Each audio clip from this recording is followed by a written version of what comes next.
नमस्कार, दर्पण solution YouTube channel पर मैं प्रवेंद्र आपका हार्दिक स्वागत करता हूं। इस वीडियो के माध्यम से हम प्री मैट्रिक स्कॉलरशिप के ऑनलाइन आवेदन भरने की प्रोसेस जानेंगे। उससे संबंधित सभी जानकारी आपको मैं एक वीडियो के माध्यम से देने वाला हूं। आप वीडियो के लास्ट तक बने रहें, सारी जानकारी आपको एक वीडियो के माध्यम से मिल जाएगी। तो हम इस वीडियो को प्रारंभ करते हैं। सबसे पहले हम स्कूल लॉगिन पर चलते हैं और स्कूल लॉगिन के अंदर हमें जो काम करने हैं उनसे रिलेटेड सारी जानकारी मैं आपको यहाँ पर देने वाला हूँ।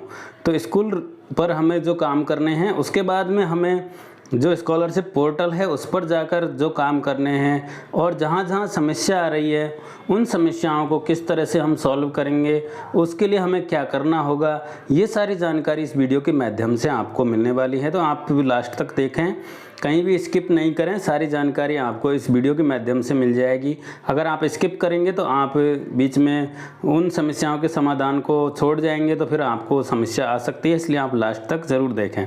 स्कूल लॉगिन कर चुके हैं। सबसे पहला काम जो हमारा है, अगर आपने नहीं किया है अभी तक, तो हमें करना है कार्मिक टैब यानी कि स्टाफ टैब पर जाकर वर्क इंचार्ज मैपिंग, यानी कि हमें सबसे पहले शाला दर्पण जो स्कूल लॉगिन है उसके अंदर स्टाफ टैब है। स्टाफ टैब के अंदर हमें वर्क इंचार्ज मैपिंग करनी है, जिसे प्रभारी बनाना है। उसका नाम यहाँ से हमें सेलेक्ट करना होगा। अगर सीनियर सेकेंडरी स्कूल है तो प्री मैट्रिक पोस्ट मैट्रिक के लिए जो नाम है हमें सेलेक्ट करने होंगे। एक ही को कार्मिक को देना चाहते हैं, अलग अलग देना चाहते हैं, वो आपके जो सूटेबल आपने डिस्ट्रीब्यूट कर रखा है उस तरह से आप यहाँ पर सेलेक्ट रोल के अंदर रोल सेलेक्ट करें, प्री मैट्रिक पोस्ट मैट्रिक, और सामने इंचार्ज का नाम सेलेक्ट करें और उसके बाद में ऐड बटन पर क्लिक करके उस कर्मचारी को प्रभारी बनाएं।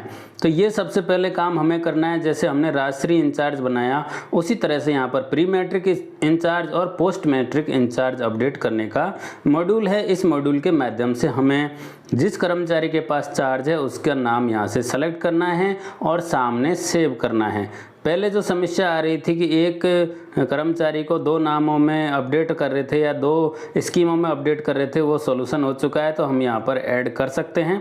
आप सामने post matric pre matric incharge select करेंगे, सामने से सेलेक्ट इंचार्ज के अंदर नाम सेलेक्ट करेंगे और ऐड बटन पर क्लिक करेंगे। आपका कर्मचारी यहाँ पर प्रभारी बन जाएगा। नीचे आपको लिस्ट दिखाई देगी, करंट इंचार्ज ऑन रोल, यहाँ पर post matric pre matric Rajshri, इस तरह से ऑप्शन आपको दिखाई दे जाएंगे। सामने एक्टिव लिखा हुआ दिखाई देगा वर्तमान में जिसको इंचार्ज बनाया। अब हम चलते हैं विद्यार्थी टैब के अंदर जो काम करना है, लाभार्थी योजनाओं के लिए अनिवार्य छात्र सूचना। इसके अंदर हमें जो स्टूडेंट की डिटेल है उन्हें अपडेट करना है।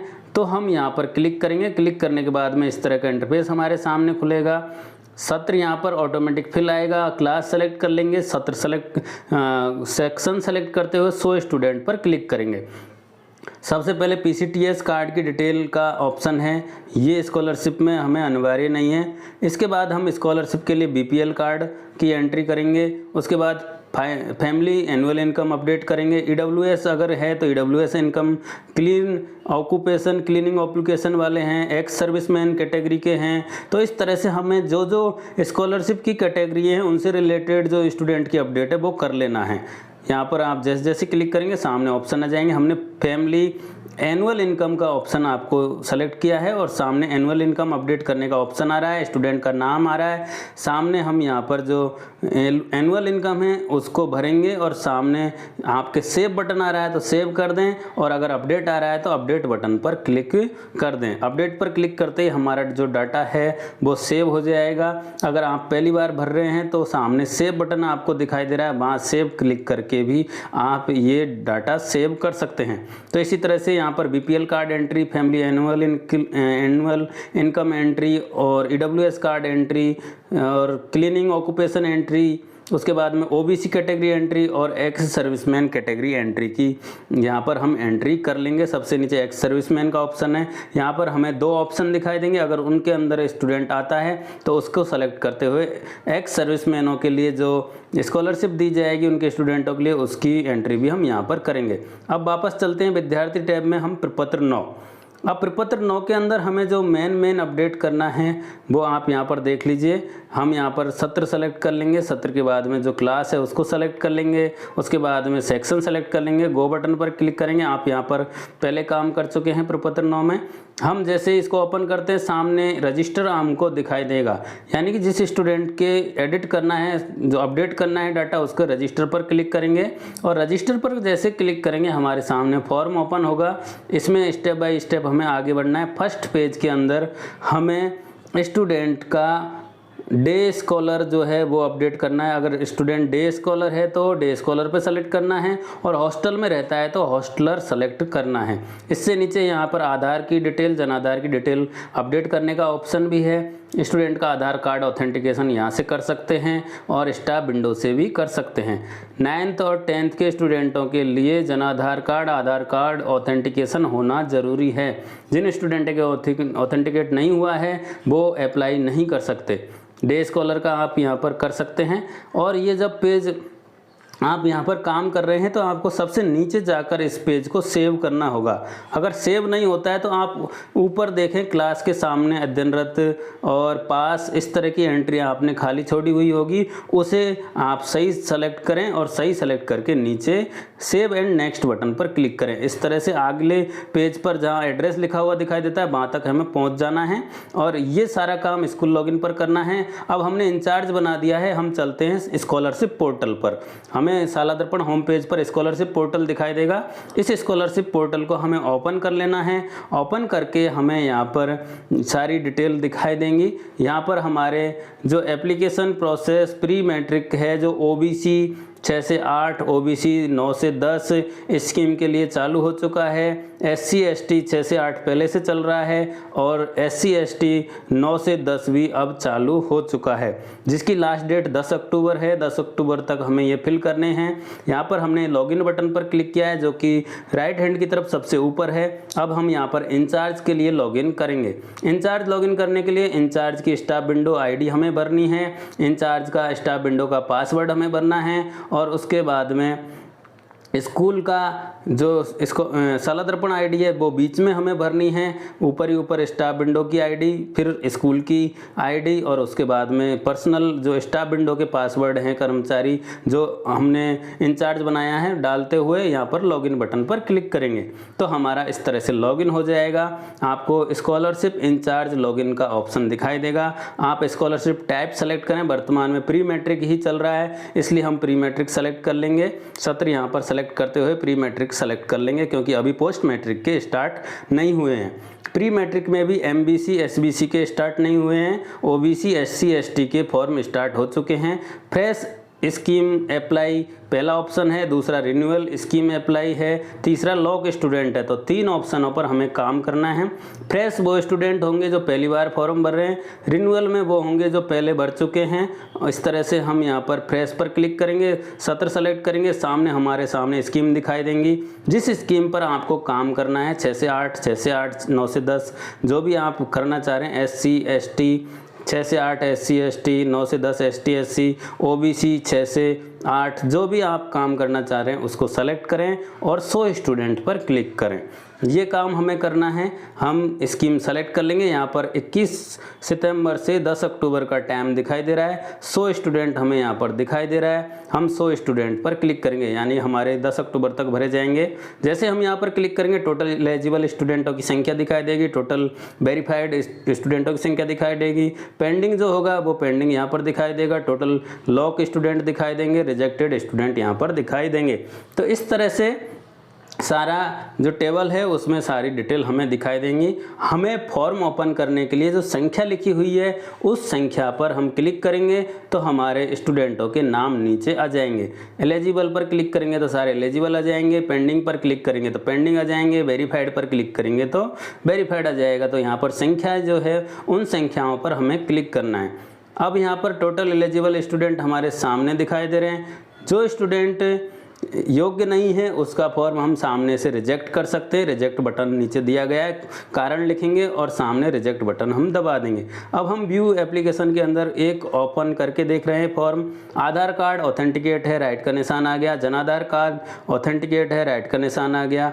अकाउंट नंबर यहाँ पर स्टूडेंट का खुद का है, 9 से 10 में स्टूडेंट के खुद के अकाउंट होने ज़रूरी हैं। स्टूडेंट का अकाउंट आ गया। फैमिली इनकम कंप्लीट है, स्कॉलर टैब भी यहाँ पर कंप्लीट है। तो इस तरह से ये पूरा कंप्लीट फॉर्म है जिसमें आधार, जनाधार सारी डिटेल यहाँ पर दिखाई दे रही है। लेकिन यहाँ पर बैंक ऑफ बड़ौदा से रिलेटेड टेक्निकली इशू आ रहा है, 2-4 दिन में ये सही हो जाएगा। तो टेक्निकल इश्यू एक अलग बात है, लेकिन अगर हम फॉर्म भर रहे हैं उसमें कहीं क्रॉस लगा आ रहा है, तो यहाँ पर जैसे 3rd नंबर पर क्रॉस आ रहा है, तो इसका मतलब है कि वहाँ पर हमें ई मित्र से जो डिटेल है जनाधार में अपडेट करवानी होगी। अगर हमारे डे स्कॉलर वाला इश्यू आ रहा है तो प्रपत्र 9 में अपडेट करना है, आप यहाँ पर देख लीजिए। और अगर आपके जो फैमिली इनकम में दिक्कत आ रही है तो आपको लाभार्थी योजनाओं में डिटेल अपडेट करनी होगी। तो यहाँ पर हम डे स्कॉलर की डिटेल भरने से पहले यहाँ पर क्लास में पूर्व अंतिम कक्षा के सामने अगर उत्तीर्ण और अध्ययनरत का ऑप्शन सेव नहीं है तो उस ऑप्शन को सेव करते हुए डे स्कॉलर या हॉस्टलर हम सेलेक्ट करेंगे और उसके बाद हम अगली स्टेप पर जाकर इसे सेव कर लेंगे। यहाँ पर आधार, जनाधार ऑथेंटिकेशन है, ये हम देख चुके हैं। अब हम सेव एंड नेक्स्ट करेंगे तो हमारा जो डाटा है वो अगले जो स्टेप हम देखेंगे वहाँ पर स्कॉलर टैब में अपडेट हो जाएगा। हम इसको क्लोज करके वापस ओपन करेंगे तो हमारा फॉर्म कंप्लीट हमें दिखाई देगा। तो इस तरह से हमारे जो राइट के निशान है वो सारे लगे हुए आपको दिखाई दे जाएंगे। ये हमारी प्रोसेस हो गई है फॉर्म कंप्लीट करने की, जिसमें सबको हमने यहाँ पर पूरी प्रोसेस देख ली है। स्कॉलरशिप की डे स्कॉलर करना है, हॉस्टलर करना है, वो कहाँ से होगा। उसके बाद जो डिटेल हमारी होंगी अपडेट, अकाउंट डिटेल ई मित्र पर जाकर जनाधार में अपडेट करवाएं। यहाँ पर हम एक फॉर्म रिजेक्ट करके आपको बता रहे हैं कि ये स्टूडेंट है जो फॉर्म नहीं भरना चाहता है, उसके हमने एप्लीकेशन ले ली है और एप्लीकेशन के आधार पर हम उस स्टूडेंट के फॉर्म को यहाँ से रिजेक्ट करेंगे कि स्टूडेंट स्कॉलरशिप नहीं लेना चाहता।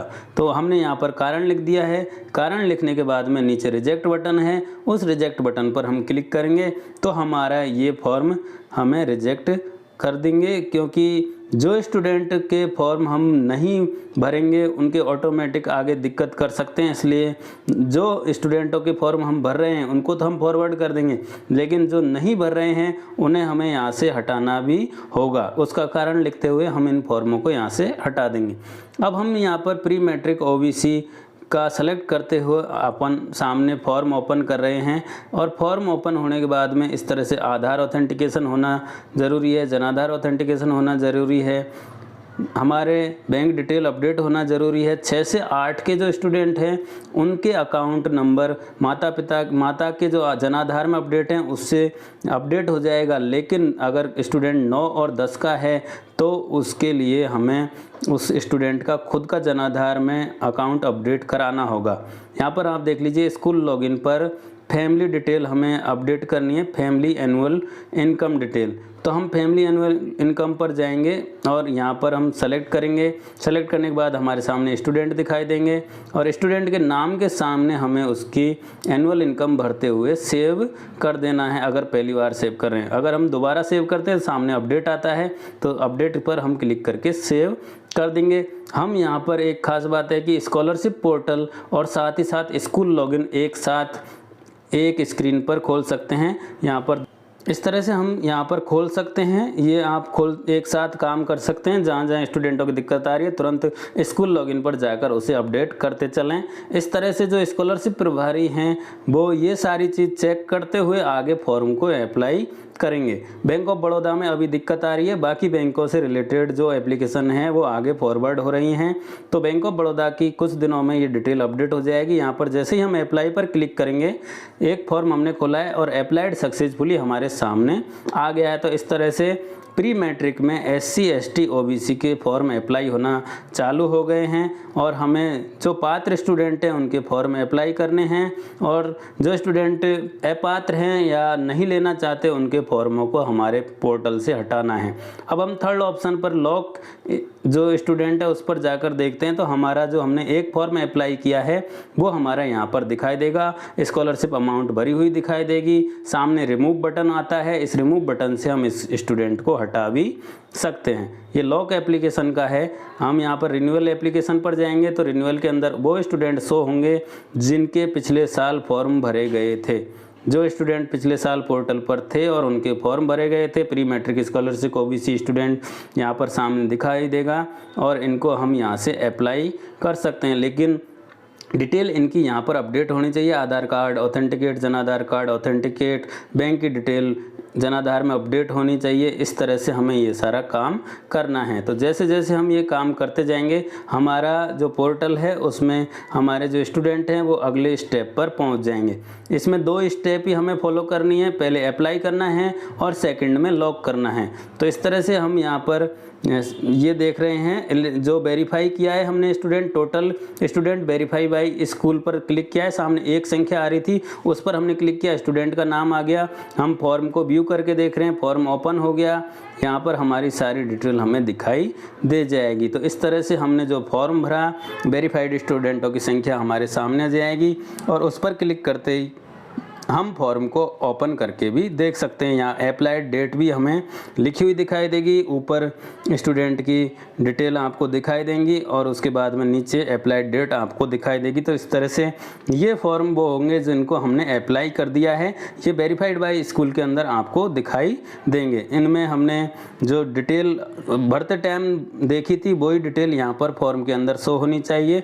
ये चीज़ हमें ध्यान रखनी है। तो हमें फॉर्म फॉरवर्ड करने से पहले वेरीफाइड पर ऑप्शन पर जाकर उनको ओपन करके देख लेना है और वेरीफाइड में चेक करने के बाद में इन स्टूडेंटों को हमें लॉक स्टूडेंट ऑप्शन में जाकर देख लेना है। तो इस तरह से ये हमारी डिटेल हैं और इसमें हमने जो लॉक स्टूडेंट पर जाकर स्कीम सेलेक्ट की है उसके हिसाब से जो स्टूडेंट हमने अप्लाई कर रखा है उसकी डिटेल यहाँ पर दिखाई देगी। इन स्टूडेंट को हम यहाँ लॉक भी कर सकते हैं, एक एक करके कर सकते हैं या ग्रुप में करना चाहें तो ग्रुप में भी हम लॉक कर सकते हैं। जितनी बार हम लॉक करेंगे उतनी बार OTP लेकर हमें इसे सबमिट करना होगा। ये सारी जानकारी है जिसके माध्यम से हम स्कॉलरशिप की सारी जो समस्या है उसका समाधान कर पाएंगे। अगर आपके फिर भी कोई क्वेश्चन है कि हम इस समस्या का समाधान कैसे करें तो आप कमेंट बॉक्स में या मेरे व्हाट्सएप नंबर 93 144 38 294 पर व्हाट्सएप कर सकते हैं। उसमें मैं आपको जो समस्या है उसका समाधान बता दूंगा। बाकी इस पोर्टल पर मैंने सारी जो समस्याएं उनका समाधान आपको बता दिया है। अब आपको कोई समस्या नहीं आएगी स्कॉलरशिप फॉर्म भरने में। आशा करता हूँ आपको ये वीडियो पसंद आया होगा। वीडियो अगर पसंद आया तो लाइक करें, कमेंट करें और अधिक से अधिक साथियों के साथ शेयर करें जिससे कि वो प्री मैट्रिक के स्कॉलरशिप फॉर्म अपने पोर्टल पर आकर अप्लाई कर सके। वीडियो देखने के लिए बहुत बहुत धन्यवाद।